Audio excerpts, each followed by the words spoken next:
नमस्कार, आप देख रहे हैं नेक्स्ट 9 न्यूज़ और मैं हूं आपके साथ मनीष कुमार सैनी। महाराष्ट्र में रविवार को महायुति सरकार के मंत्रियों का शपथ ग्रहण समारोह हुआ। भाजपा, शिवसेना और एनसीपी के विभिन्न विधायकों ने मंत्री पद की शपथ ली।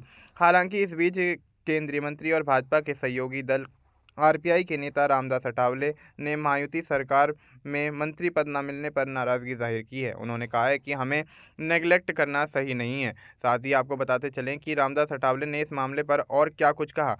दरअसल रामदास अठावले ने राज्य में एक भी मंत्री पद न मिलने से नाराजगी जाहिर की है। उन्होंने कहा है कि उनकी पार्टी को कम से कम 2 मंत्री पद देना चाहिए था। उन्होंने कहा कि हमारी पार्टी एक बड़ी पार्टी है, कार्यकर्ताओं में नाराजगी है, हमें नेग्लेक्ट करना सही नहीं है। एक भी सांसद न होने के बाद भी मुझे कैबिनेट पद दिया, इसके लिए मैं पीएम मोदी को धन्यवाद कहता हूं। हम अब भी 2 मंत्री पद की मांग करते हैं। रामदास अठावले ने कहा, मैं मंत्री पद को लेकर दिल्ली जाऊंगा और अमित शाह से मुलाकात करूंगा। देवेंद्र फडणवीस ने भी कहा था कि पद दिया जाएगा। देवेंद्र फडणवीस अपने शब्दों का मान नहीं रखा, नजरअंदाज ही कर रहे हैं। पार्टी छोटी है, आप बड़ा नहीं होने दे रहे हैं। केंद्रीय मंत्री रामदास अठावले ने कहा कि नागपुर में कैबिनेट एक्सपेंशन हो रहा है। मेरी पार्टी भी शिरडी और किसी एक जगह से लड़ना चाहती थी, कालीना की जगह दी गई, लेकिन वो बीजेपी ने अपने सिंबल पर दी। लोकसभा में भी हमें जगह नहीं मिली। हमसे कहा गया है कि एमएलसी पद दिया जाएगा। ये भी कहा गया था कि कैबिनेट का विस्तार होगा तो हमें जगह दी जाएगी, लेकिन ऐसा नहीं हुआ।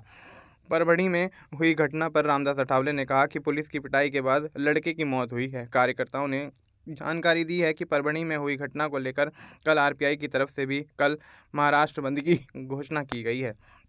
अब ऐसे में देखना ये होगा कि जिस तरह से रामदास अठावले नाराजगी जाहिर करते हुए नजर आ रहे हैं, तो क्या महायुति सरकार पर इसका कोई प्रभाव पड़ता हुआ नजर आएगा? क्या अब भारतीय जनता पार्टी की महाराष्ट्र के अंदर रामदास अठावले भी मुश्किलें बढ़ाते हुए नजर आएंगे? देखना दिलचस्प होगा। फिलहाल आपको इस मुद्दे पर क्या कुछ लगता है, आप अपनी राय हमें कमेंट करके बता सकते हैं। बाकी देश और दुनिया से जुड़ी तमाम जानकारी के लिए आप देखते रहिए नेक्स्ट 9 न्यूज़।